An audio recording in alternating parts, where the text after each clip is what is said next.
di mana dia itu bilang bahwa ya bakal ada sesuatu yang misalkan melanggar hukum logik gitu karena Tuhan sendiri sudah sudah menyampaikan kepada kita bahwa dia itu nggak bisa masuk kepada akal manusia, dia itu nggak bisa gitu kan masuk ke dalam hukum rasio yang ada di epistemik manusia gitu kan. Nah masalahnya inilah kenapa dalam filsafat modalitas logika itu merupakan dead end gitu. Kenapa? Karena eh, di kemungkinan gitu kan, kalau kita bicara soal kemungkinan, kenapa logika itu merupakan modalitas yang paling dead end gitu, karena lu itu kalau untuk mempostulasikan suatu hal yang logically impossible, lu juga menggunakan logik untuk mempostulatkan hal tersebut. Itu kayak kamu itu mencoba untuk balik lagi ke Rene Descartes gitu, dimana dia itu bilang saya ada gara-gara saya berpikir. Untuk kamu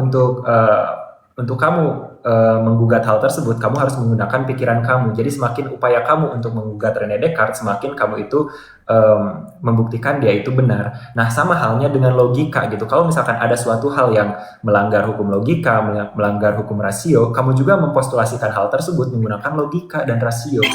Seperti itu. Nah, jadi disinilah kenapa dalam filsafat modalitas logika itu dead end gitu, yang paling terakhir, logically impossible things gitu. Nggak akan ada suatu hal yang logically impossible things. Kenapa? Karena untuk mempostulasikan hal tersebut, lu juga butuh logika seperti itu. Nah, dan tadi juga mungkin gue pengen kayak ini ya, kalian itu kayak cukup salah paham dari analoginya yang dikasih Apriyadi gitu mengenai non-random selection. Jadi begini, yang maksudnya non-random selection itu, kalau misalkan kamu nih udah punya J gitu kan, dari tadi yang Apriyadi bilang itu, kalau kamu sudah punya suatu genetik yang bekerja gitu, suatu genetik yang emang sangat bekerja untuk membuat kita bertahan hidup, untuk membuat probabilitas kita itu bertahan hidup jauh lebih tinggi gitu. Nah, kita itu keep genetik tersebut secara konservatif. Kalau kita lihat gitu kan, studi mengenai mikrobiologi juga, kalau misalkan Interupsi, Foteis. Pertanyaan Bung Cyber nggak terjawab dari situ. iya, bentar. Ini aku mau ke sana. So, Oke. misalkan begini. Nah, non-random selection sendiri gitu kan, itu tuh merupakan genetika yang di-keep secara konservatif oleh kontinuitas biologis itu sendiri. Jadi kalau kita sudah memiliki nih insting biologis yang memang berfungsi ataupun membuat probabilitas kita bertahan hidup itu sangat tinggi, kita keep gitu kan. Kita dapat lagi nih genetik yang misalkan menguntungkan, kita keep lagi secara konservatif gitu, dan yang lainnya kita trial dan error lagi gitu, kita acak lagi. Tetapi kontinuitas biologis atau insting biologis yang bekerja kita keep secara konservatif begitu. Dan misalkan tadi juga poin-poin dari Bung Seber gitu ya, ada misalkan beberapa studi mengenai burung gitu, burung yang dimana kayak mereka itu tidak memiliki lingkungan, mereka itu tidak diajarkan oleh adaptasi lingkungan gitu kan, tetapi kok mereka masih bisa gitu merancang sebuah apa namanya itu nest gitu, nest itu sarang gitu.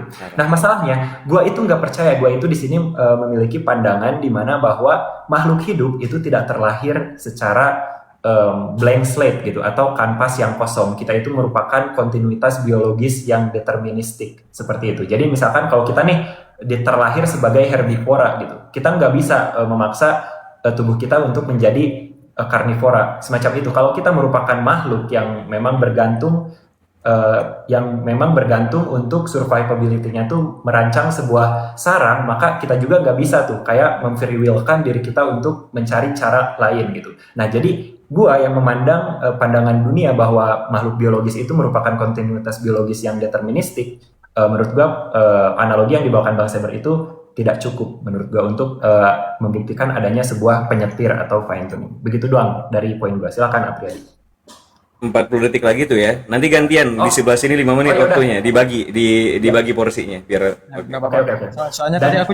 Soalnya tadi aku juga sebetulnya ngomongin natural selection dan non-random selection itu untuk menjawab Bung Haka ya, bahwa dunia ini itu bukan kebetulan. So ketika Bung Saba nanya, lalu dari mana itu insting biologis? Tersimpan di mana formula itu? Well, aku bukan biologis dan aku nggak mau tahu soal biologis. Aku tadi cuma ngomongin soal apa yang Dawkins katakan mengenai apakah natural selection itu random atau non random. Jadi Bung Saba mungkin boleh tanya sama biologis nanti. Makasih. Oke, thank you. Kali ini nanti gini ya guys ya. Gua bakal kasih waktu 5 menit juga untuk kawan-kawan antara Bung Seber sama Bung Ardan dibagi waktunya. Kalau nggak mau ambil waktunya bakal gua ambil gitu. Dan ini nanti kalau misalnya kita mulai play, Ingat ya guys ya, di PK ini jangan koin-koin banget juga nggak apa-apa. Yang penting dibantu tap-tap aja. Karena ini juga salah satu cara untuk naikin liga di TikTok ini. Jadi kita saling bantu nih untuk biar exposure dari kawan-kawan ini, pesan-pesan yang ingin mereka sampaikan itu bisa tersebar lebih luas lagi kalau liganya juga naik, kalau exposure-nya juga naik gitu. Itu tujuannya kenapa ini dilakukan dengan PKPK. Dan satu lagi biar lebih adil. Kalau misalnya gua datang ke roomnya Evoteis, itu para fansnya Evoteis akan menyerang argumentasi Bung Saber dan gua. Kalau dia main ke tempat gua, mereka diserang sama orang-orang yang kontra ateis gitu. Jadi paling adil kayak gini nih di rumah masing-masing. Oke, kalau gitu kita mulai 5 menit dari sekarang antara Bung Saber dengan Ardan. Silakan dibagi waktunya. Gua mau ke toilet dulu sebentar. Silakan. Diterima dulu Evoteis. 5 menit ya. Ya. Ya, tadi aku coba bawa beberapa para pakar ya. Ada dari psikobiolog, lalu kemudian ada dari kalau mau nambah lagi ada tuh yang dia genrenya itu behaviorisme. Kayak misalnya John Waston atau siapalah kayak begitu ya. Jadi mereka itu menolak istilah insting dasar biologis itu menolak. Nah, sejauh ini yang aku cari tahu bahwa formula memori itu tidak akan pernah bisa diwariskan. Sehingga ini menjadi misteri sebenarnya. Bahwa fungsi anatomi tubuh, fungsi organ tubuh pada bab anatomi itu hanya bicara tentang cara berkembang biak dan cara bertahan hidup. Catat ya. Jika seekor burung membangun sarang, itu masuk kepada masih fungsi organ. Ada paruh di situ, ada sayap, ada berat, ada lain-lain, itu masih. Tetapi model sarangnya ini yang menjadi pertanyaan. Model sarangnya itu. Ini desainer, aku bukan menawarkan bahwa Tuhan di sini, no. Tapi seharusnya kita harus bisa menjawab itu. Nah, sampai hari ini belum aku temukan jawaban yang konkret. Belum. Sehingga, dalam hal ini nanti untuk Bro Ardan ya, bahwa ada beberapa, maka manusia-manusia yang kolektif ini, yang berkelompok-kelompok ini, memberikan opsi jawaban. Dan memang jawaban tersebut belum bisa dipertanggungjawabkan. Karena itu hal-hal sifatnya teologis ya, transcendence lah sifatnya sejauh ini, kan begitu. Itu aja sesimpel itu, gitu loh. Nah, bahwa jika ada opsi jawaban yang belum bisa dipertanggungjawabkan, itu juga tidak boleh ditolak. Karena tugas utamanya adalah diuji. Kan begitu, diuji. Masalahnya kan ini belum bisa diuji. Nah, mungkin sementara itu dulu. Coba Bro Ardan, kalau mau masuk. Ya, silakan ditambahkan Ardan. Oke, thank you. Aku langsung aja ya. Oke, pertanyaan aku mau buat standar dulu bahwa karena beberapa teman-teman menstandarkan harus dengan sains. Nah, seolah-olah ilmu logika ini dikeluarkan dari sains. Padahal ilmu pengetahuan kita tahu bahwa ada a priori dan a posteriori. Kita tidak bisa definisikan itu ya. Aku rasa kita sudah punya kemampuan yang cukup untuk tahu itu. Oke, yang kedua adalah begini, bahwa alam semesta ini kita sebut eksis, ya isinya tidak jauh-jauh dari materi dan energi. Nah, pertanyaannya adalah silakan hadirkan bukti atau jurnal atau dari ilmu pengetahuan eksistensi itu tidak dilahirkan dari sebuah eksistensi lainnya. Ya, saya ulangi lagi ya, bahwa ketidakeksisan bisa melahirkan eksistensi. Karena materi dan energi itu disebut eksis. Itu pertanyaan yang kedua. Dan pertanyaan yang ketiga, beberapa teman-teman membantah bahwasannya adanya eksistensi absolut yang tidak diciptakan. Padahal kita sama-sama tahu bahwa delta U equal dengan Q minus W ya. Nah, itu rumusnya. Nah, itu dulu sementara, semoga bisa ditangkap. Silakan. Oke, sisa 2 menitnya begini ya. Jadi kalau Bro Evo tadi bilang bahwa case itu tidak cukup, Anda Anda cukup berani mengatakan seperti itu ya. Karena peneliti untuk case itu benar-benar sangat serius menanggapinya. Dan ini masih menjadi misteri sampai hari ini. Kan begitu. Seharusnya dengan case itu, kemisteriusan ini seharusnya bisa menjadi ruang yang besar untuk supaya bahwa hal-hal yang sifatnya transcendence ini bisa masuk. Kan begitu. Silakan. Oke, aku tambahkan sedikit Bang Saber. Jadi kawan-kawan ateis yang berangkat dari argumentasi naturalisme ini, dia seringkali menolak asumsi-asumsi teleologis, yang maksudnya itu menolak asumsi-asumsi bahwa memang penciptaan ini ada tujuannya gitu. Jadi mereka menganggap bahwa ya menganggap realitas itu brute fact kan. Kalau kata Russell kan begitu. Ya kayak oh ya udah fakta aja sebagaimana adanya begitu kan. Nah, kalau gua kan pasti berangkat dengan asumsi bahwa bahwa ada asumsi teleologis nih dalam penciptaan gitu. Ada tujuannya, ada telosnya. Maka karena adanya rumusan-rumusan itu yang sejak awal dia hadir dan dia terus diwariskan, maka setiap keinginan-keinginan untuk hidup menuju kecerdasan paripurna, menuju kebaikan paripurna, menuju kebenaran paripurna, itu yang sekarang faktanya hadir di realitas kita, di kehidupan kita dalam bermasyarakat, dalam kita melihat semesta alam ini, itu fakta bahwa memang fine tune itu nyata adanya. Sedangkan kalau argumentasi tentang gimana semesta lain yang lebih tune dan sebagainya itu kan berandai-andai dia. Jadi abduksi itu kami tolak tuh. Ada rejection untuk abduksi semacam itu karena dia mengandai-andaikan sesuatu. Padahal kita bicara hal-hal yang faktual begitu. Silakan buat kawan-kawan dari sebelah sana menjawab lagi selama 5 menit. Oke, di sini ada beberapa poin yang mungkin akan saya jawab secara secara cepat agar bisa membagi waktu secara optimal dengan Apriyadi. Yang pertama kayak tadi Bang Seber menunjukkan kayak penelitian biologis gitu dan dia menuduh saya kenapa kamu berani gitu bilang itu nggak cukup. Kenapa? Karena konsensus biologis juga bilang bahwa makhluk hidup biologis itu bukan blank slate. Silakan cari itu datanya begitu. Bahwa konsensus dari biologis juga menolak tabula rasa gitu. Tabula rasa itu ya blank slate gitu yang dicetuskan oleh John Locke tadi. Ya, betul. Nah, ini juga ada di sini. Saya menemukan sebuah studi gitu bahwa bayi lahir itu dengan kemampuan innate atau bawaan gitu. Mereka itu mampu memproses bahasa, kesadaran spasial, emosi dasar dan pemahaman dasar tentang angka gitu kan. Nah, dan juga insting bertahan hidup bayi memiliki perilaku naluriah seperti refleks menghisap, menangis untuk meminta makan dan kemampuan mengenali suara ibu gitu. Studi anak kembar juga ada gitu. Penelitian pada anak kembar identik yang dipisahkan gitu. Jadi mereka itu walaupun sudah dipisahkan tetapi kayak mereka memiliki temperamen yang similar gitu, yang benar-benar sama gitu. Aduh, ini harus ini dulu lagi. We have detected inactivity. Bentar ya, harus bikin puzzle dulu. Nah, dan struktur otak bayi juga bukanlah wadah yang kosong gitu ya, memiliki struktur saraf yang sudah dikonfigurasi sebelum pre-configured. Nah, begitu. Jadi kalau kita main data konsensus, kenapa saya berani bilang bahwa makhluk hidup biologis itu bukan blank slate, karena konsensus biologis juga mengatakan hal seperti itu. Dan tadi mungkin untuk poinnya Bang Ardan ya mengenai apakah sebuah eksistensi bisa datang dari non-eksistensi. Ya, kami setuju mengenai hal tersebut. Kami itu nggak percaya ex nihilo creatio gitu, creatio ex nihilo gitu, dimana yang eksis itu datang dari sesuatu yang non-eksis. Enggak, kami nggak percaya itu, karena menurut kami eksistensi itu selalu ada gitu. Hal yang ada gak pernah gak ada gitu, sedangkan hal yang tiada itu tidak pernah ada. Nah, makanya kami gak percaya creatio ex nihilo atau eksistensi yang datang dari non-eksistensi.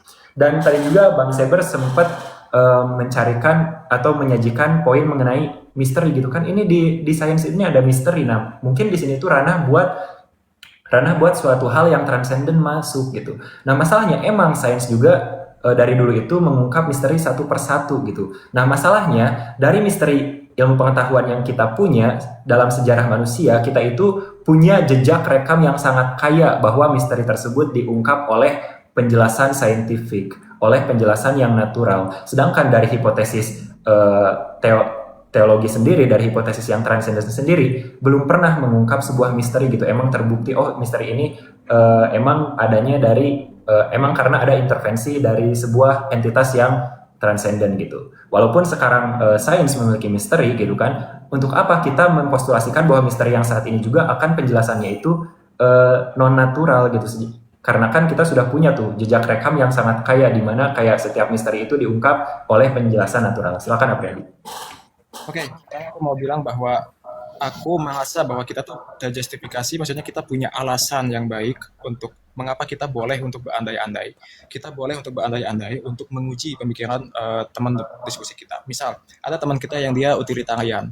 So, bagaimana kita menguji utilitarian itu? Ya, kita mengandai-andai. Bayangin kamu ada di sebuah kereta, di depan kamu ada orang 5 orang, di sebelah kanan kamu ada 1 orang, kamu pilih mana?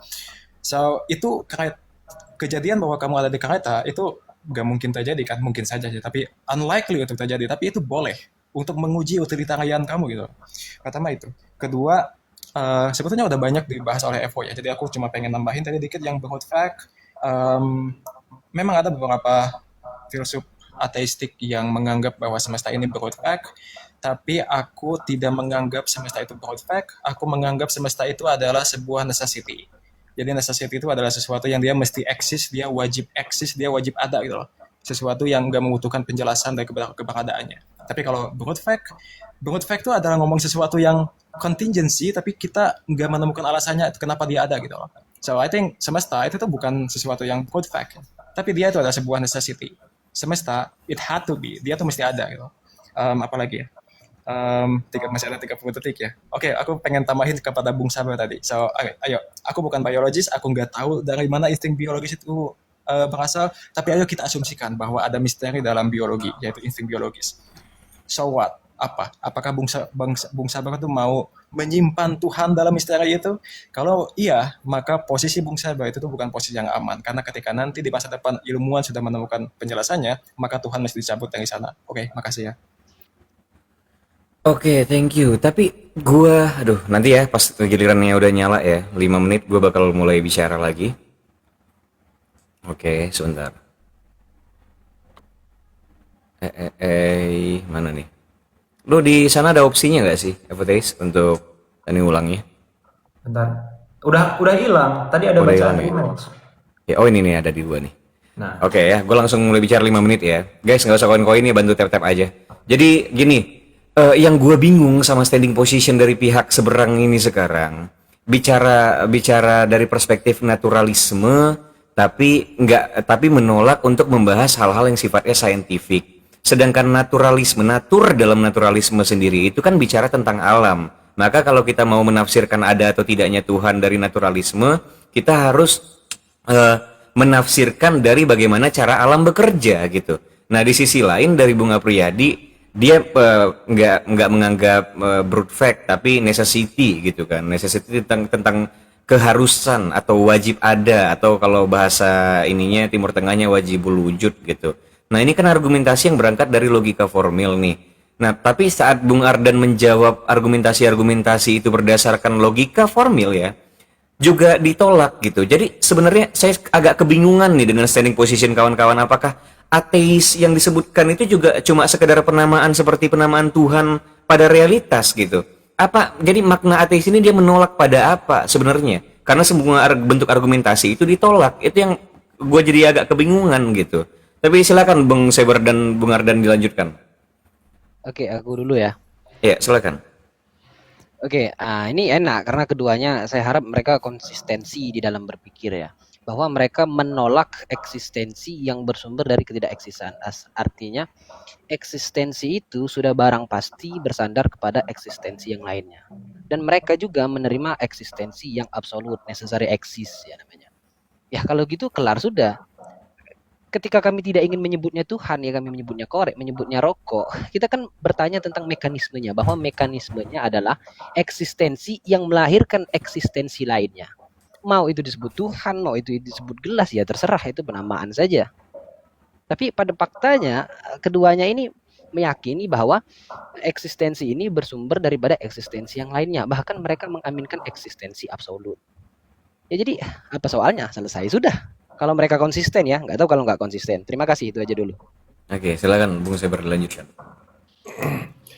Ya sebenarnya kalau bilang bahwa blind slide taula rasa makhluk hidup ini diibaratkan seperti apa namanya, kertas kosong ya, yang kemudian nanti diisi oleh tuntutan-tuntutan hidup kan Ya begitu. itu mazhabnya itu behaviorism atau konstruktivisme murni itu Bang. Jadi seolah-olah kita nggak punya bekal kode-kode DNA gitu. Silakan lanjut Bang Seber. Betul. Lagi dan lagi, tadi aku udah bilang berkali-kali ya, insting dasar biologis itu hanya dua. Pertama berkembang biak, cara berkembang biak. Yang kedua cara bertahan hidup. Salah satunya itu makan dan lain sebagainya, meneruskan spesies dan lain sebagainya. Bahwa warisan genetika itu memang ada, tapi bukan berupa memori. Pada penelitian ini yang dilakukan di Afrika Selatan, itu terindikasi bahwa ini memori, begitu loh.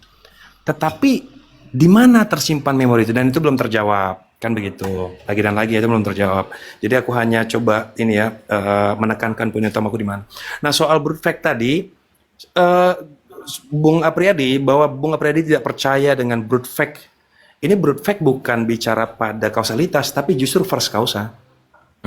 Jadi alam semesta pada first causanya ini apa? Hari ini mentok pada energi. Mustahil energi tidak punya first causa juga. Pasti punya first causa, sehingga sah dikatakan brute fact. Sah, sangat sah dikatakan brute fact. Gitu loh. First causanya yang mau kita kejar. Ya kan? Nah, tapi jangan dianggap bahwa first causa itu harus Tuhan jawabannya. Enggak, tawaran dari kalian apa? Gitu loh. Tawaran dari mazhab atau denom kalian ini apa? First causanya itu apa? Bukan siapa? Bukan, tapi apa gitu. Bagaimana menjelaskannya itu aja deh gitu kan. Dan bagaimana menjelaskannya? Kan gitu tuh. Nah, Sains. kaum teis punya alternatif untuk menjawab itu kan Bang Saber gitu. Betul, sangat kuat alternatifnya, bahkan diisi dengan syair-syair yang indah, sangat indah sekali gitu ya. Tapi jangan digugat estetikanya. Nah, sekarang kita sama-sama tahu nih, semua penduduk bumi tahu tentang teori Big Bang, Big Bounce, Big Crunch gitu. Tapi first causanya gak ada yang tahu sampai hari ini.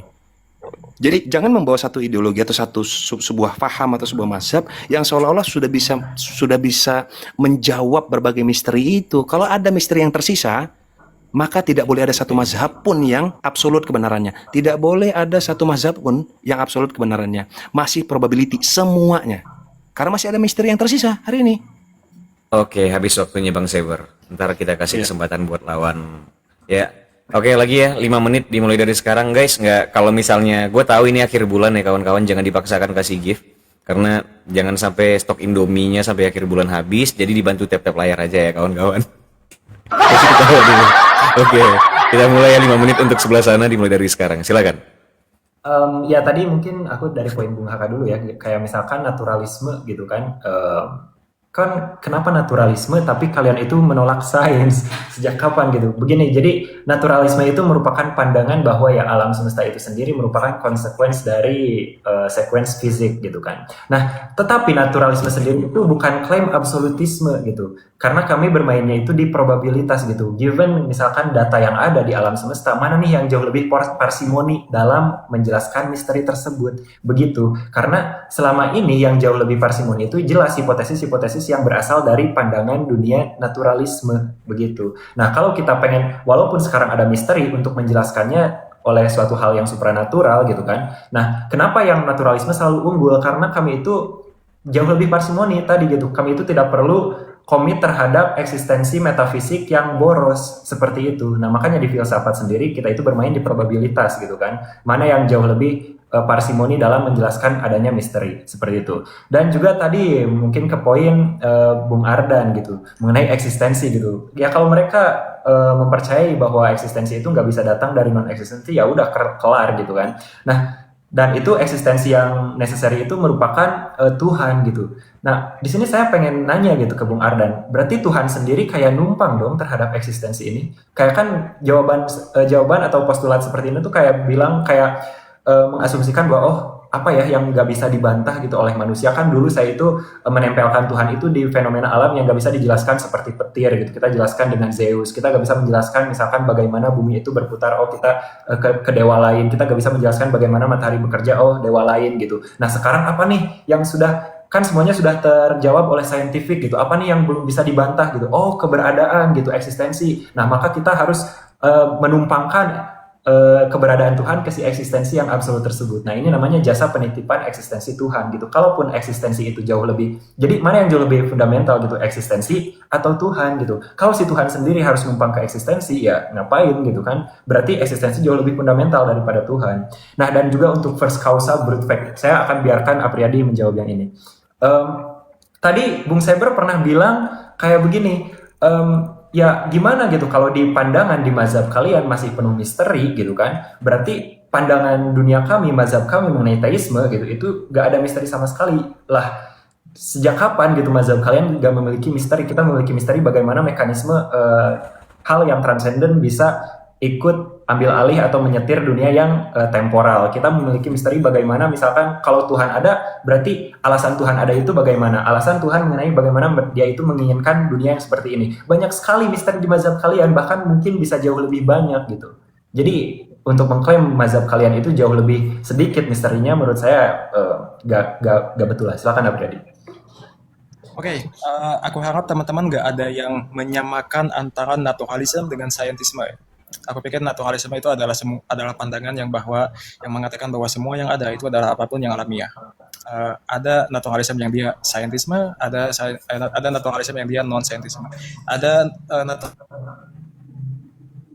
naturalisme. So, tergantung bagaimana kita define alam itu sendiri.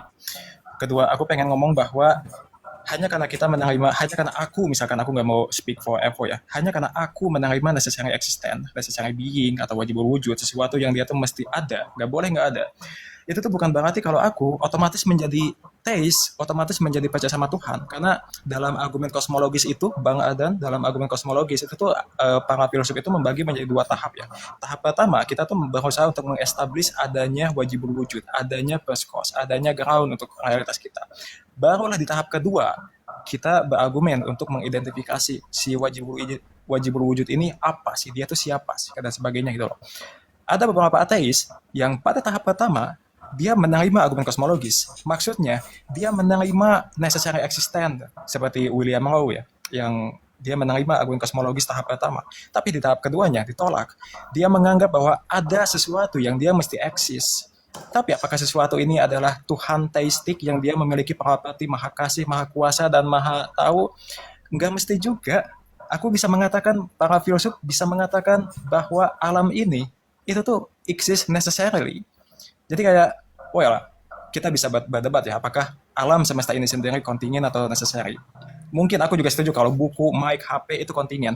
Tapi apakah alam semesta itu sendiri kontingen atau necessary? Aku bisa berdiskusi sama Bang Adan di sana. But anyway, makasih. Oke, thank you Bung Apriyadi. Ini gue mau kasih kesempatan karena udah ada 2 juga di sini nih. Jadi tadi rencananya gue sama Bang Saber, tapi Ardan mau ikut karena dia masih menyimpan dendam kepada kalian kemarin gara-gara nggak selesai argumennya. Jadi gue akan kasih kesempatan. Iya, gini loh, maksud gue tuh kayak ya bener juga ya typing Ardan tadi. Ternyata pada akhirnya kalian cuma menolak nama Tuhan, tapi sama-sama bicara tentang Tuhan yang sama juga gitu ya. Udah, 5 menit dari sekarang silakan. Mau dimulai dari Bung Saber atau Bung Ardan? Balas dendamnya Ardan. Oh, Bung Saber duluan. Silakan, Pak. Dulu Zab. Gini ya, lagi-lagi bahwa Bro Evo terlalu berani mengatakan bahwa dalam agama kalian juga penuh dengan misteri. Jadi inilah, Bro Evo seharusnya tahu cara kerja pada domain teologi itu seperti apa. Kan begitu kan? Cara kerjanya seperti apa begitu. Bukan berarti bahwa di dalam SOP ya, dalam SOP katakan ya, dalam standar berteologi itu ada syarat yang harus dipenuhi, yaitu pembuktian. No, justru tidak. Justru tidak seperti itu gitu loh. Jadi terlepas nanti jawaban-jawaban yang ditawarkan itu adalah dongeng bagi mazhab-mazhab yang lain, ya monggo. Tetapi sudah tuntas pada domain teologi. Sudah tuntas, misteri apa yang tersisa, nggak ada. Yang ada hanyalah harapan-harapan yang utopis. Dan harapan-harapan itu juga sudah digambarkan seperti apa nanti keadaannya. Jadi apa yang misteri di situ? Gitu loh. Nah, yang aku maksud misteri adalah bahwa di alam semesta ini masih banyak misteri yang belum terjawab. Every claim need evidence. Masih banyak yang belum terbukti. Oke? Masih banyak, sehingga semua mazhab tidak boleh membuat satu ketetapan yang absolut, no, tapi probable semua. Semua itu probability gitu loh. Bahkan kata Laisya Kamisli Syai'un aja menegaskan itu ya Bang Saber ya. Sudah cukup gitu loh. Makanya indah banget kan syair itu kan. Kan itu disebut dengan syair, sah saja ya. Indah banget gitu. Jadi sudah selesai pada misterinya gitu ya. Nah, lagi dan lagi aku coba mengingatkan pertanyaan tadi bahwa jika alam semesta ini tidak memiliki keadaan atau pernyataan yang sifatnya brute fact, maka jawab first causa itu. First causa. Itu dari tadi yang pengen aku tanya. Nah, silakan Bro Ardan. Kasih yang ganas-ganas ya. Oke. Ya. Oke, saya lanjut ya. Nah, sama seperti yang dikatakan Bung Haka tadi. Ternyata ketika kita menyebutkan sebuah nama, hanya ditolak sebagai sebuah nama, tapi tidak dengan mekanismenya. Kemudian ada pernyataan yang menarik tadi, bahwa eksistensi ini menempel. Loh, kok bisa? eksistensi menempel. Anda pada awal kata mengaminkan bahwa keberadaan kita, eksistensi kita bersumber dari sesuatu yang eksis. Saya ulangi lagi ya. Anda menyatakan dengan lugas dan jelas bahwa eksistensi kita bersumber dari sesuatu yang eksis. Bukan eksistensi absolut yang menempel kepada kita, tapi kita yang menyandarkan eksistensi kepada eksistensi absolut itu. Itu yang pertama ya. Kemudian yang kedua ya, terkait dengan sifat-sifat. Wah, saya membuang jauh-jauh sifat maha pengasih, sifat maha penyayang. Yang pada intinya saya ingin mengucapkan adalah, apakah Anda mengaminkan bahwa eksistensi kita ini bersumber dari eksistensi yang absolut, dan itu sudah Anda iakan, kelar sudah perdebatan ini sebenarnya.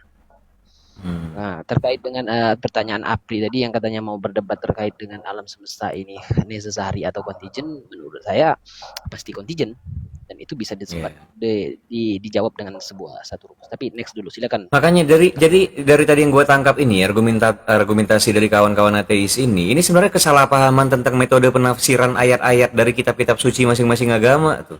Jadi bagaimana cara memaknai? Coba Bang Seber bisa bantuin nggak Bang Seber? Maksudnya pemaknaan Allah, Bapa di surga, Roh Kudus, dan Anak itu gimana sih kalau dalam Bible gitu? Tadi kalau misal dari Quran, laisa kamitslihi syai'un, itu sebenarnya udah menjawab itu bahkan tentang misteri-misteri itu. Nah, gimana tuh Bang Seber? Bahwa Ya, tentang unas substansia transpersonal itu bukan bicara soal pribadi, tapi bicara soal persona. Substansinya itu tetap satu gitu. Persona itu apa? Persona itu apa sebenarnya? Itu bisa merujuk kepada hal-hal yang paling fundamental pada substansinya. Apa yang fundamental? Ada 3. Sesimpel itu gitu loh. dan Allah juga sebagai cahaya yang tak terhampiri kan Bang Seber? Semua sama. Nah. Semua agama begitu. Dia tetap tidak bisa, dia tidak bisa tidak tergambarkan dengan realitas, tidak Nah, bisa. makanya kadang-kadang ada kawan-kawan yang gua bisa aminkan, biarpun narasinya ya, typingannya di Room Evoteis itu agak sentimental, tapi betul itu kata mereka. Coba dulu baca kitab-kitabnya. Ada kategori error nggak di situ? Padahal kalau misal lu maknai kitab-kitab suci para agama yang agamais ini ya agamais tentu dia teis ya. Dan itu maksudnya sangat sejalan kok dengan bagaimana cara menafsirkan realitas itu. Nggak ada kategori error sama sekali. Lu mau cek agama apapun itu. Jadi makanya apa sebenarnya yang ditolak sama para ateis? Jadi menolak Tuhan versi anekdotal gitu, menolak Tuhan versi gosip-gosip orang yang juga salah paham tentang agama, tentang Tuhannya. Bukan betul-betul menolak klaim-klaim pada kitab sucinya, bukan menolak klaim-klaim ketuhanan dari masing-masing agama gitu. Oke, gua tutup lagi 5 menit lagi untuk pihak sebelah sana. Kita kasih kesempatan kepada Bung Evoteis dan Bung Apriyadi.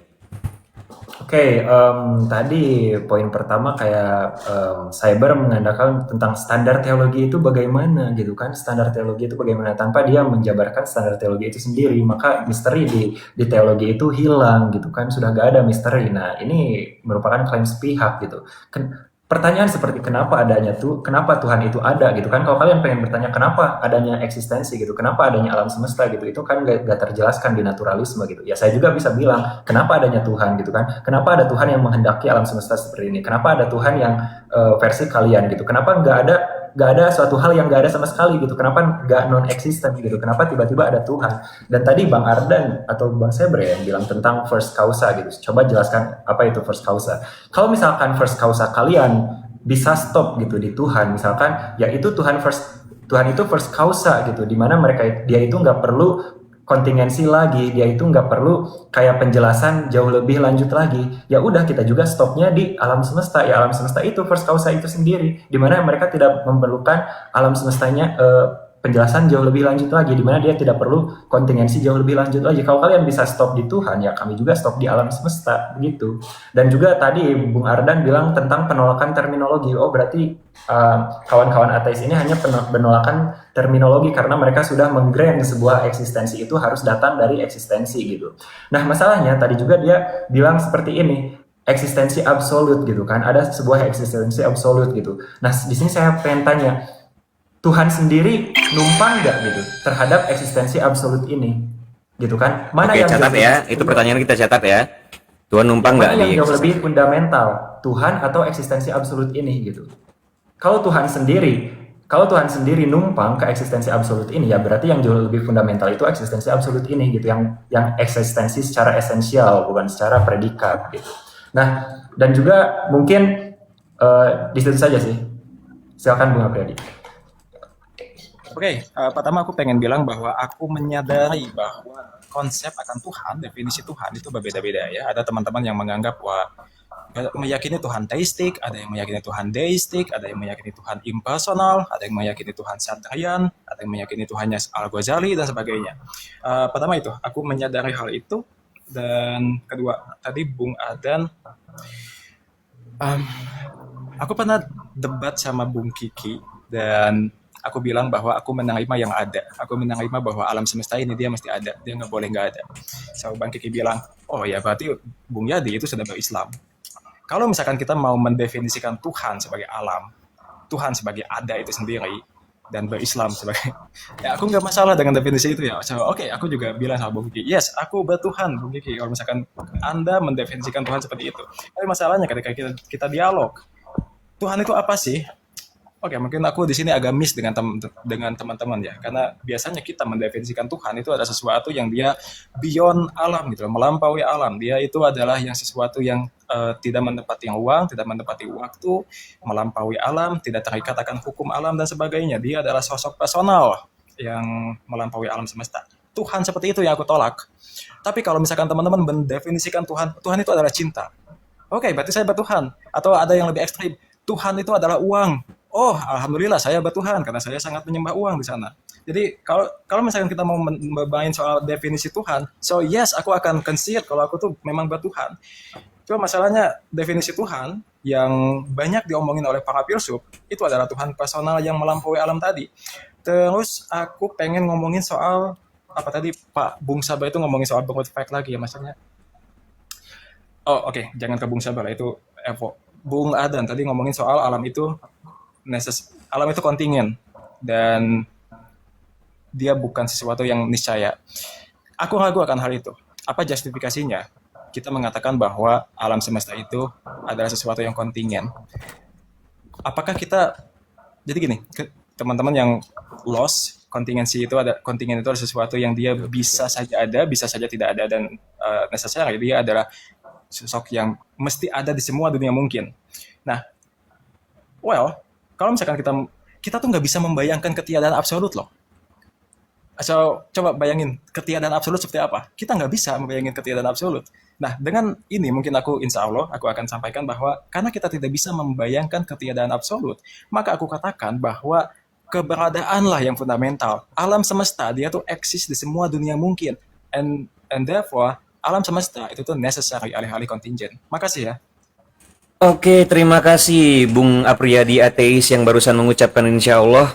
Jadi kita akan berikan kesempatan, ya itu berarti kita artikan lain ya, insya Allah versi Bung Apriyadi itu jika yang maha natur menghendaki, jika yang maha necessity menghendaki, jika necessary being menghendaki, ya. Oke. Tapi kita akan kasih kesempatan kepada Bung Ardan dan Bung Seber untuk menjawab itu. Tadi pertanyaan yang perlu kita highlight itu menarik itu tuh, bahwa apakah Tuhan menumpang pada mangkuk eksistensi? Apakah eksistensi itu sendiri Tuhannya atau Tuhan lebih besar daripada eksistensi? Oke ya, 5 menit ya buat pihak sebelah sini. Dimulai dari sekarang. Silakan Bang Seber dan Bung Ardan, diterima dulu Poteis. Ya. Ya, nanti Bung Ardan ini ya menjawablah soal absolut itu. Jadi gini Bung Afriyadi, ini kita langsung aja. Jika Bung Apriyadi bertanya bahwa sebenarnya Tuhan yang ditawarkan itu apa sebenarnya? Statusnya apa begitu? Jangan hanya menjawab yang sifatnya ultimate truth, yang dia udah ultimate, yang nggak akan bisa diapa-apain lagi. Itu sama dengan crack, itu sama dengan nge-cheat, itu sama dengan curang. Kayak begitu kan? Masa selalu bermain pada wilayah-wilayah yang tidak bisa, yang sudah dikunci sejak awal jawabannya bahwa dia beyond everything sehingga tidak bisa digugat.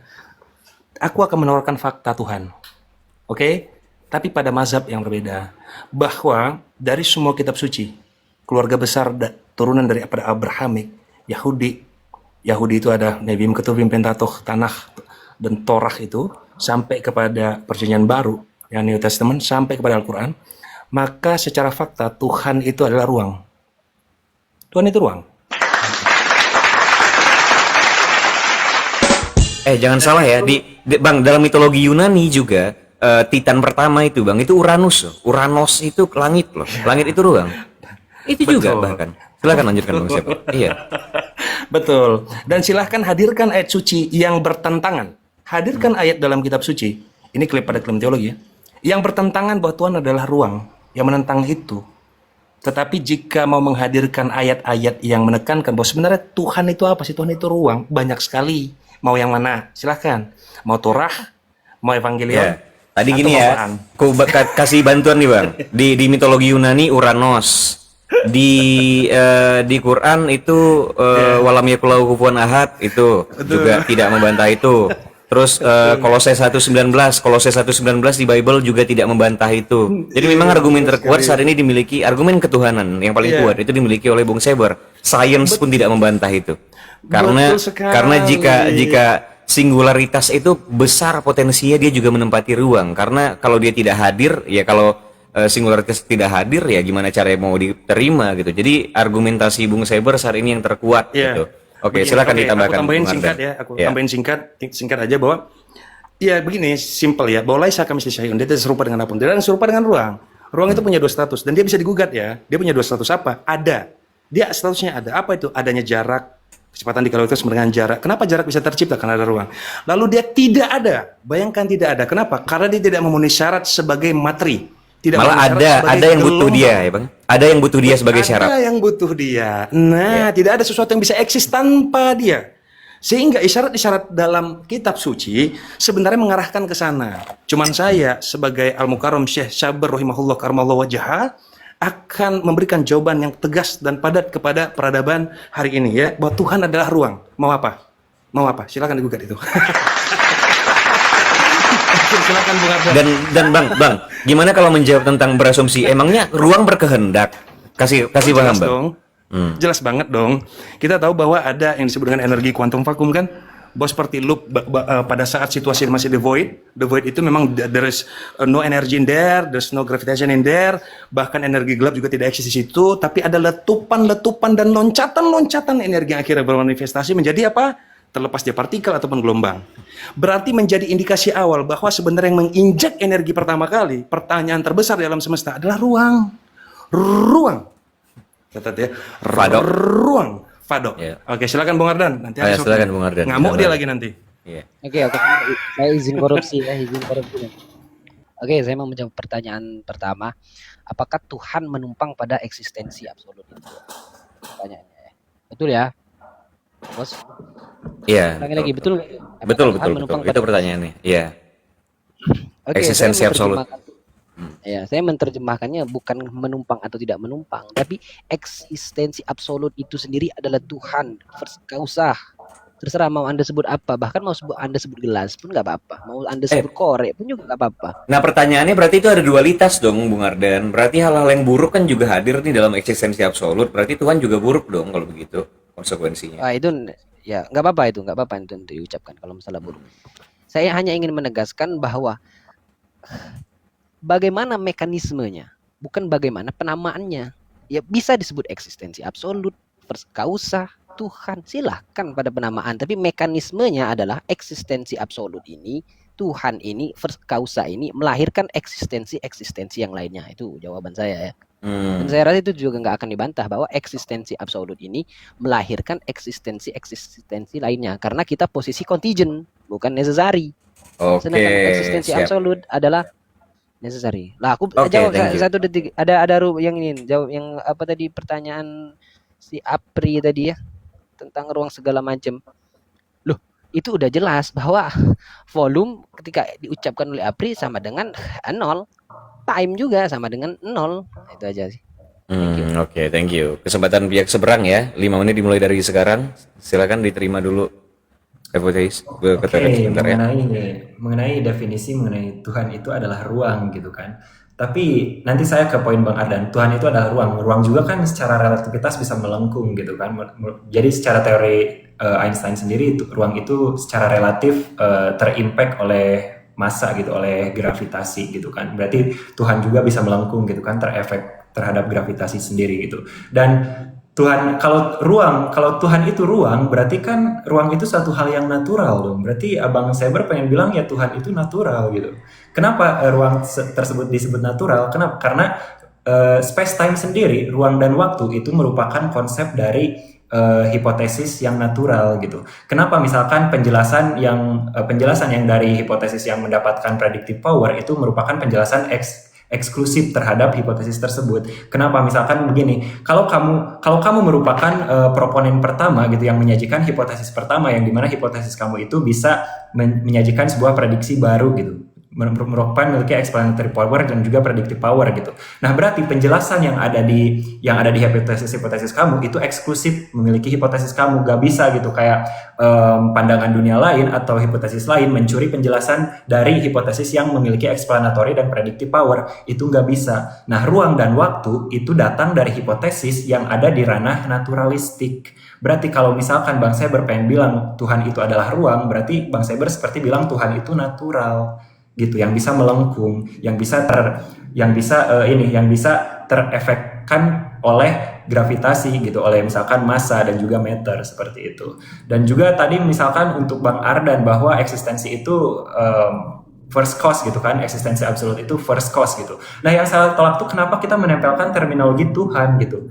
Apalagi kayak kalau kita menempelkan terminologi Tuhan, jadi bukan kita yang menolak terminologi Tuhan. Saya tuh menanyakan kenapa kamu menempelkan terminologi Tuhan di situ kalau kita sudah memiliki terminologi yang sekuler gitu, yang jauh lebih parsimoni di situ. Kenapa kita harus menempelkan suatu entitas, suatu properti yang secara metafisik itu non parsimonius begitu. Silakan Bung Apriyadi.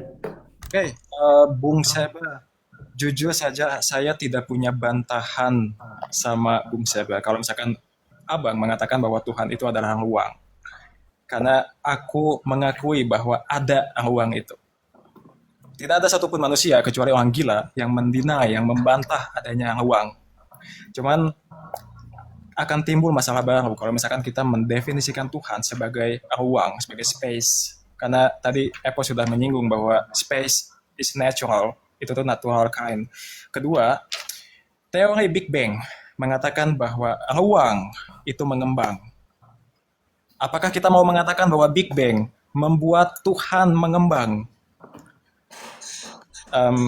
Aku susah untuk menerima bahwa Tuhan itu mengembang. Karena ada doktrin lain, ada keyakinan temanku yang lain yang aku nggak tahu apakah teman-teman meyakini ini atau enggak.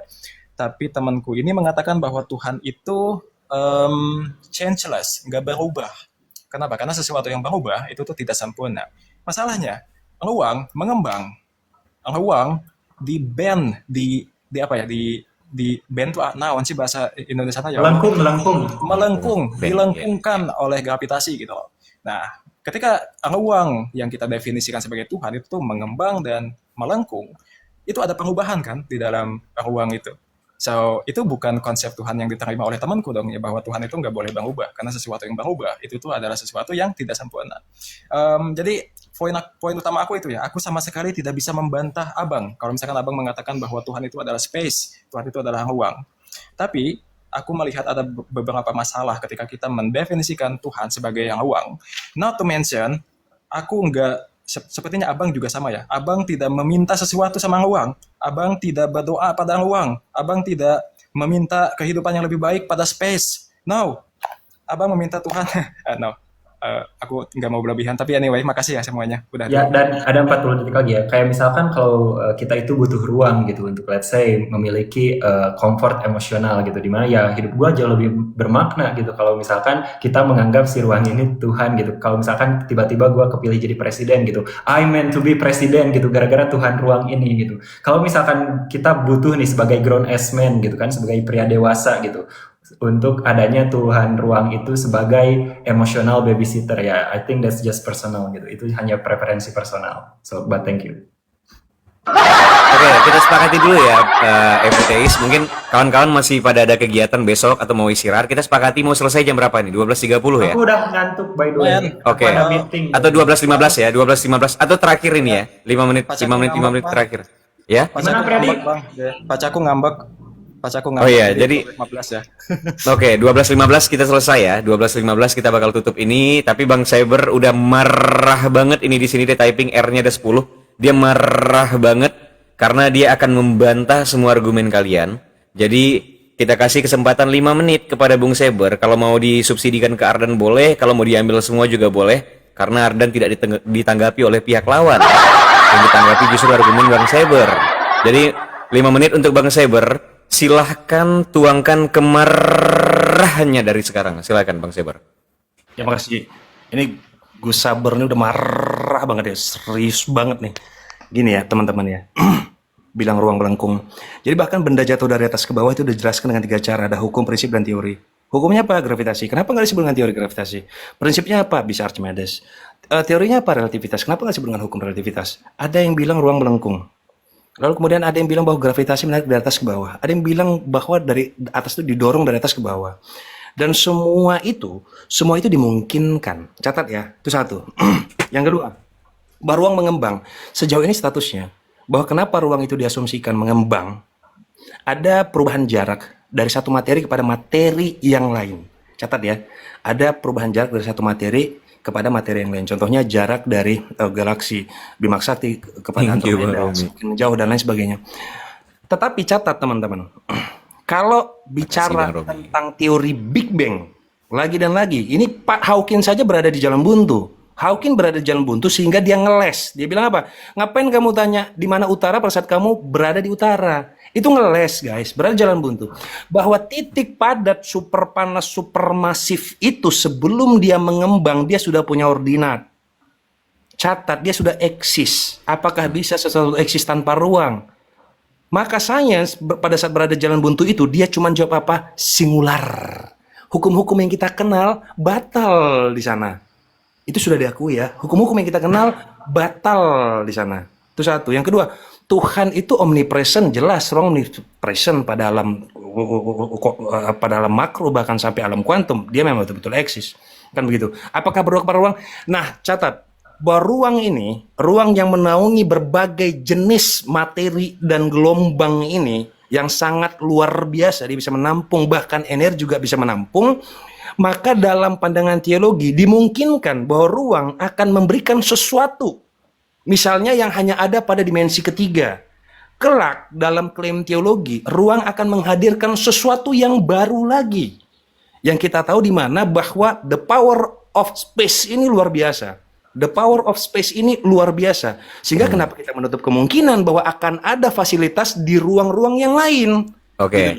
Aku tambahkan ya Bang Saber ya. Jadi kawan-kawan ya, berdasarkan pengetahuan saya juga, sependek pengetahuan saya, pernyataan bahwa ruang itu mengembang juga dia tidak lepas dari yang namanya CMB itu kan, Cosmic Microwave Background tuh. Jadi yang paling jauh tuh diteliti tuh jarak kelihatan tuh yang namanya CMB. Dari situlah muncul asumsi bahwa memang awalnya adalah Big Bang dan ruang terus mengembang. Namun itu kan batasan kemampuan manusia untuk melihat ujung dari alam semesta. Nah, di luarnya lagi itu apa? Jika tidak ada sesuatu, maka memang ruang yang paling besar. Jika ada sesuatu yang lainnya, maka dia juga ruang. Cuma dia ruang yang bekerja dengan bentuk lain, nggak sesuai dengan apa yang kita pahami sekarang gitu. Jadi pernyataan bahwa ruang mengembang, lalu apa yang di luar sana gitu? Kalau nggak ada di luar sana, maka memang ruang lah yang terbesar. Tapi jika ada sesuatu lagi di luar sana, maka tetap ruang ada ruang yang lebih besar gitu. Jadi valid ini pernyataan Bang Saber ini nih. Mazhab beliau yang terkuat sampai saat ini itu.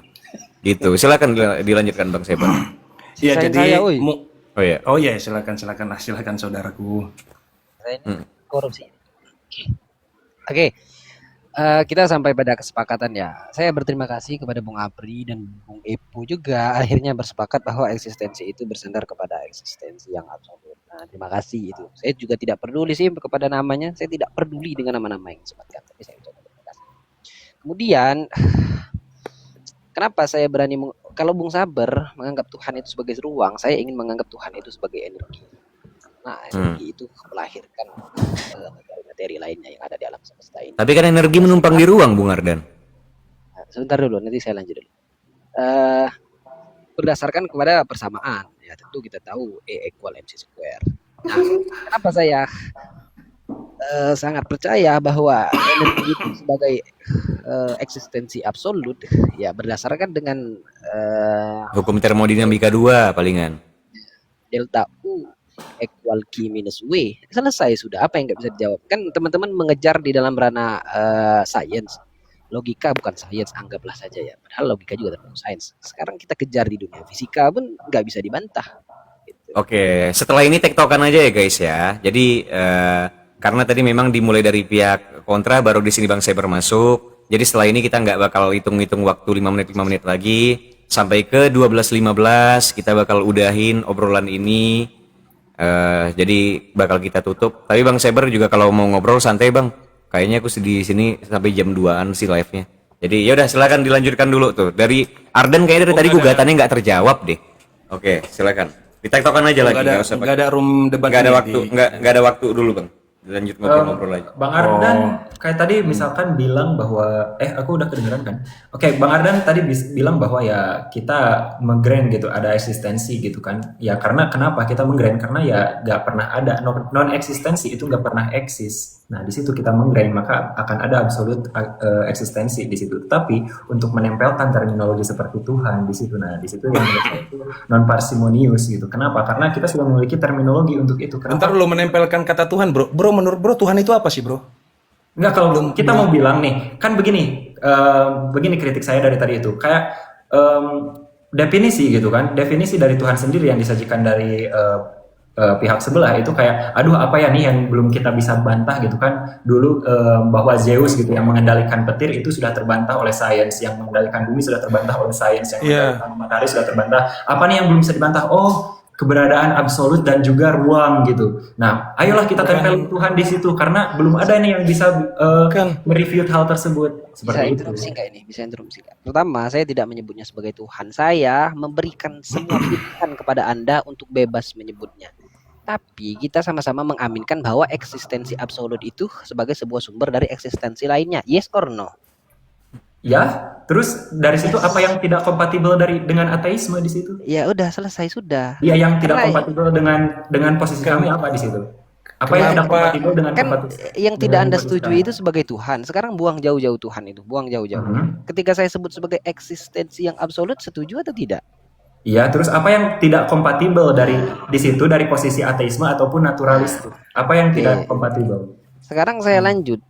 Dalam konsep mekanismenya adalah sumber yang menjadi segala sumber itu yang disebut dengan Tuhan bagi mereka ya. Saya tidak menyebutnya begitu. Jadi apa masalahnya? Kelar udah. Kita sama-sama sepakat. Anda itu cuma nggak sepakat sebagai nama. Bahkan Anda belum menjelaskan mekanisme Tuhan itu bagaimana. Enggak, kalau misalkan seperti apa? kamu pengen menempelkan segala yang berasal dari sumber itu adalah Tuhan. Saya nempelkan segala hal yang berasal dari sumber gitu ya, dimana dia itu merupakan eksistensi absolut. Saya namain hal itu owowo gitu. Nah itu owowo guys, gimana nih? Apa yang menurut Bung Ardan tidak setara tuh di penempelan terminologi tersebut antara owowo dan Tuhan? Ya, bebas saja. Nama itu konsep yang Anda pahami dengan realita. Jadi gini guys ya, berdasarkan mazhabnya Ferdinand de Saussure yang menyatakan bahwa bahasa itu adalah bunyi arbitrer yang kita maknai secara konsensus. Dia bisa bunyinya semena-mena, yang penting disepakati. Boleh disepakati, boleh dihegemoni, boleh terjadi secara natural, boleh disebarkan secara natural. Tapi dia memang tidak ada paksaan untuk dia punya dasar tertentu. Contohnya pohon tidak harus ada huruf P, O, H, O, N pada pohon itu. Nah, maka kalau misalnya Evoteis punya nama Owowo pada akhirnya ada social proof ya, dikonfirmasi sama orang-orang untuk memakai nama itu untuk sesuatu yang dinamakan necessary being, maka dia boleh aja diterima. Begitu maksud Bung Ardan gitu kira-kira. Ya, dan kan kita bukan dari situnya. Apriyadi mau tanggap dulu juga? Ya, aku pengen ngomong Gak ini apa-apa, aja. tektokan aja. Kita mendefinisikan ateisme itu tuh biasanya adalah paham yang menolak keberadaan Tuhan teistik. Ateisme itu bukan paham yang menolak ada. Ateisme bukan paham yang menolak necessary existence. So, kalau misalkan Bung Adan bilang, oh kamu juga menerima adanya keberadaan yang absolut, yang niscaya, yang necessary, yang wajib. Ya udah. Oke, ya udah. Soalnya saya juga emang meyakini. Bro Apriyadi, boleh nggak ini kita biar teman-teman dengar juga? Coba jelaskan perbedaan antara ateis dengan misoteis dan antiteis. Misoteis, apa itu misoteis? Ya. Misoteis, lo tau kalau misoginis kan? Lo tau misoginis kan? Nah ya, jadi gitulah. Jadi yang apa penghujatan, penagihan atau diskriminatif lah sifatnya. Oke, Ya. Bung. Jadi ada ketika beberapa kita- ya. Miso ramen. Jadi ada beberapa ya aku bilang cendekiawan TikTok lah ya, yang justru melihat warna dari teman-teman yang mengklaim sebagai ateis, walaupun datang dari berbagai jenis mazhab, itu warnanya itu ya coraknya kayak misoteis. Yang mana sejak awal ateis syarat mutlaknya adalah tidak boleh menggugat Tuhan, karena memang sejak awal dia menegasi itu. Ini justru warnanya mirip seperti misoteis. Kayak gitu loh, gimana? Oke, aku jelasin dikit nanti aku nyambung ya. Bismillah. Ateisme kita tergantung dari buku siapa yang kita baca. Kalau misalkan teman-teman baca bukunya neo-ateisme, New Atheism, mereka mendefinisikan ateisme sebagai lack of belief, ketiadaan keyakinan pada Tuhan teistik. Itu neo-ateisme. Tapi kalau ateisme yang lebih filosofis, itu adalah menolak bahwa Tuhan teistik itu ada. So, bayangin kayak gini, apakah Tuhan itu ada? Teis akan menjawab yes ada, ateis bakal menjawab tidak ada, agnostik akan bilang tidak tahu. Dan Tuhan yang kami maksud adalah biasanya ya dalam filosofi of religion itu Tuhan yang kami maksud itu adalah Tuhan personal, lebih spesifik Tuhan Judeo-Christianity. Kami tidak ngomongin soal Tuhan yang didefinisikan sebagai ruang, kami tidak ngomongin Tuhan yang didefinisikan sebagai ada. Mengenai misoteis, antiteis, antiteis itu kayaknya pandangan bahwa anti ya yang benci atau apa ya, dan kita punya Nah itu beda Bung Apriyadi, gue akan bantu jelaskan sedikit ya. Untuk kita kaji secara etimologi dulu ya. Kalau agnostik kan agnostotheos kan, orang yang mengklaim dirinya tidak tahu apa-apa tentang Tuhan. Kalau ateis itu posisi bukan posisi negasi, tapi bisa jadi posisi abstain gitu. Dia bisa posisi abstain yang menolak dulu klaim-klaim ketuhanan.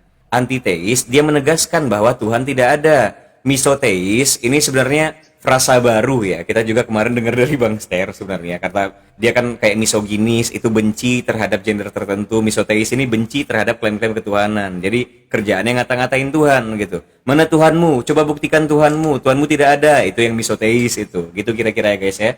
Jadi ada agnostik, ateis, antiteis, misoteis tuh. Harus dibedakan klaim-klaim dari masing-masing ini nih. ya.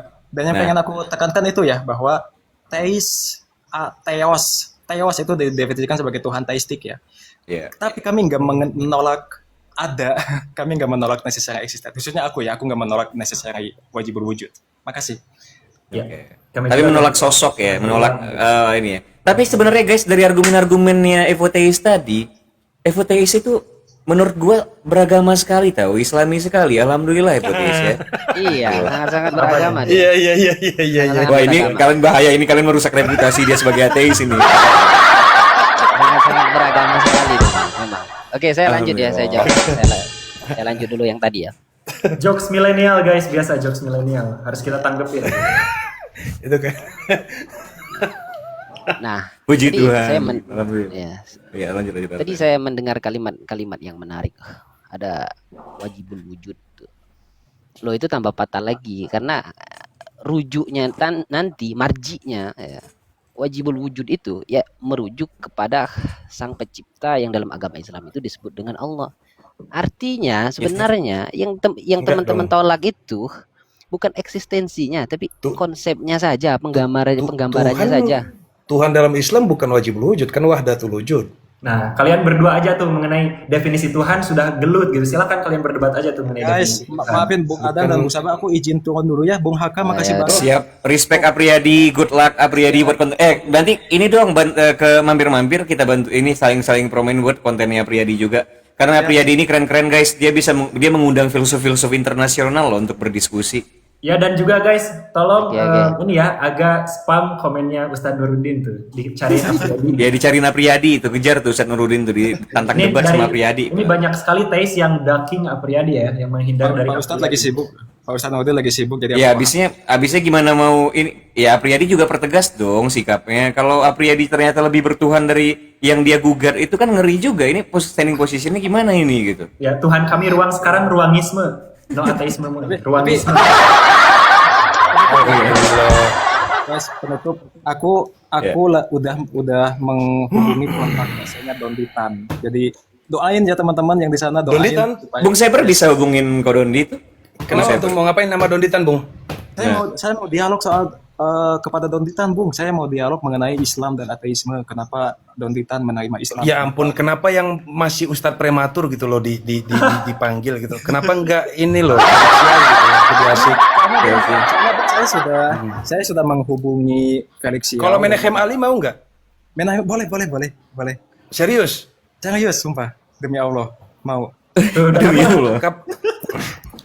Kapan Begini bro, Apriyadi, kalau rencananya kamu bro? pengen sama Donditan, kamu itu bakal ditagih surat kaviar, bakal disuruh ngedatangin pendeta. Bung Sabah, mungkin nanti aku DM Bung Sabah dan aku minta kontak personnya atau WA atau kontak email atau apa dari Menachem Ali. Aku coba hubungi beliau dan Bung Sabah nanti sebagai orang dalam ya.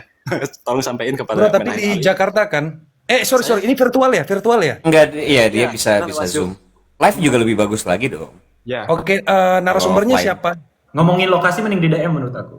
Iya, enggak gini. Pertama narasumbernya berapa, bro? Biar ini, biar tahu Siapa ininya aja. Aku rencananya mau ngedatangin Menachem Ali untuk tanya jawab. Jadi Untuk? kita bukan debat yang kayak formal Oke, kayak tanya jawabnya persoalan filologi atau bukan? terkait soal filsafat dan agama sih. Kayak misalkan aku udah Filsafat dan agama. pertanyaannya, kayak mengapa dia meyakini Tuhan, mengapa dia menerima Islam alih-alih agama yang lain gitu loh. Oh ya deh bro, siap bro. Oke bro. Terima kasih ya Bang. Ya. Thank you Apriyadi, good luck, sukses selalu untuk apapun yang dilakukan dalam hidup. Guys, saling follow ya. Sorry ya kalau misalnya debat teis dan ateis ini tidak kebenciannya tidak sepenuh debat antar agama ya kawan-kawan, karena memang ya kalau misalnya mau nyari kebencian berantem di mana lu Sherlock ya cari debat antar agama. Tapi kalau debat teis ateis itu memang nggak sedahsyat itu memang gitu, kurang panas memang ya guys ya. Jadi kalau ekspektasi kalian adalah saling gigit kuping, saling jambak rambut sampai cabik-cabik badannya, debat antar agama. Tapi kalau mau lihat tinju dengan aturan yang setelah itu berpelukan, ya inilah kontennya gitu guys. Nah, jadi ya Gini maaf juga, ya tidak Bung memenuhi Haka. ekspektasi kalian. Ya. Teman-teman ini harusnya tahu ya, jangan terlalu naif. Jadi kalau aku pribadi jujur statusnya kerja pak, nggak pernah ada wah di TikTok. Kerja guys, kerja itu profesional aja, lagi dan lagi. Ya. Ini it's all about a fulus, faedah. Iya. Ternyata tuannya ruang tapi dia cadel ya, uang ternyata jadinya guys ya. Iya, cadel dia. Uang ternyata Tuhannya. Ya sudahlah kalau begitu. Alright. Ya, saling follow ya guys ya semuanya.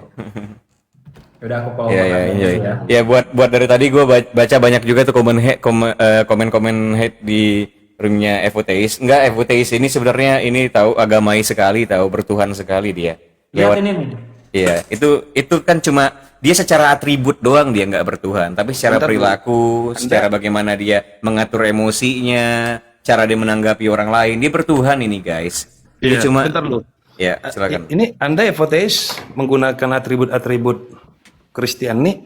Anda kemarin saya dengar kan klaimnya Anda Muslim ya dulunya. Murtad kan Anda? Ya jadi saya itu Masuk nih.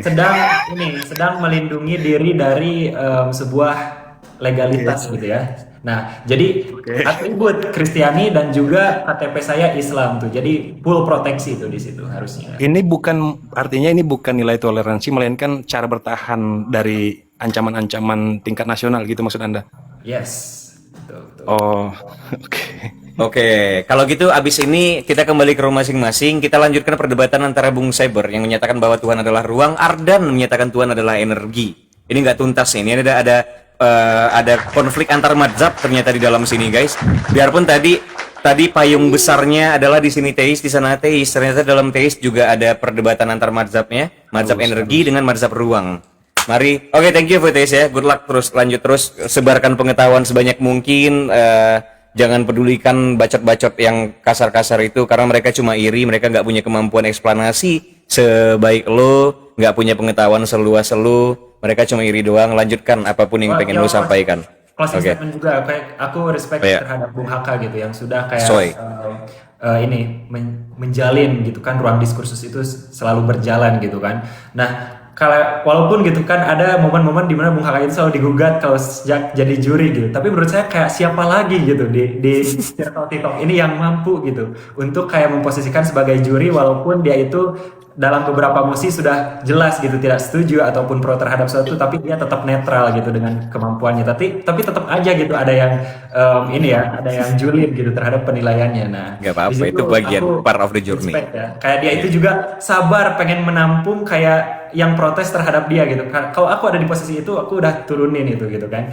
Like get the fuck out of here gitu. But Yeah. Bung Haka memiliki passion dan juga kesabaran yang cukup tinggi untuk melanjutkan ke ini ya, kesehatan dari Baik. Oke, kita sudahi puji-pujian ini. Mari kita berpamitan. Ya, yang semoga yang Maha Natur menyertaimu. Assalamualaikum warahmatullahi wabarakatuh. Ruangisme. Oke. Ya, ruangisme. Wih, Bang Romi, thank you. Oke, kita lanjutkan nih perdebatan antara thank you Bang Romi. Perdebatan antara Tuhan adalah ruang atau Tuhan adalah energi. Silakan kalian one by one dulu nih. Ini bahaya nih. Ini udah ada mazhab nih di Siapa taste. yang berani menggugat ini? Gawat. Jangan.